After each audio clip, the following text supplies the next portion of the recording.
Assalamu alaikum warahmatullahi wabarakatuh. आज कर बह तोह सतन माज यखन share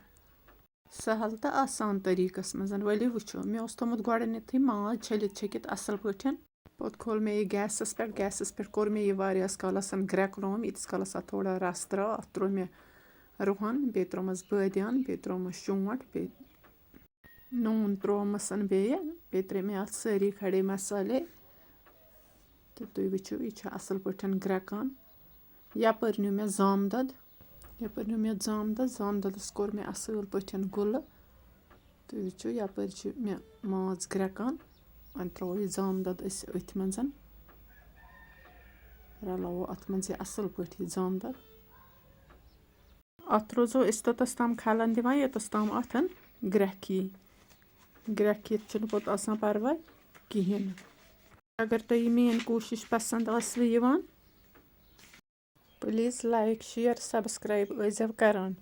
बेजव main Facebook page follow करान पाई मेनिस पेजस नाव निगहत फेरोज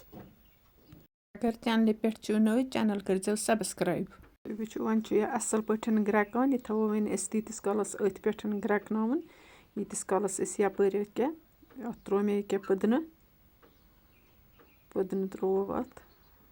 ग्रेकनो यह असल पठन यीतिस कालस बह गंड कर चॉप तीतिस कालस करतो तुम सब्सक्राइब पर थो अत तम ढकन तो अत लगन ग्रेक यपर नु मे गंड कर बह चॉप असल पठन गंड कर बह चॉप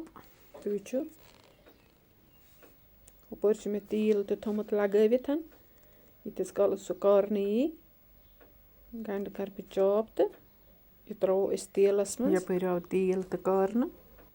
वन त्रो मे अत मज गंड करो असल पठन फ्राई गंड गो यपर तैयार वन त्रो यखनि मज तो करोस बगार त्रित खालो बे हीटरस पे दिमोस ग्रेक 5-8 ग्रेक दित गो यह तैयार तव अत रस तोन पहमन तुम अगर मोट छो खे तुम हेकि बे रस मटर गई सन यखन तैयार वलियो वो वन अत टेस्ट तो करो सर्व माशाल्लाह यह वुचन तले असल तो उम्मीद छस करान अत असल टेस्ट तो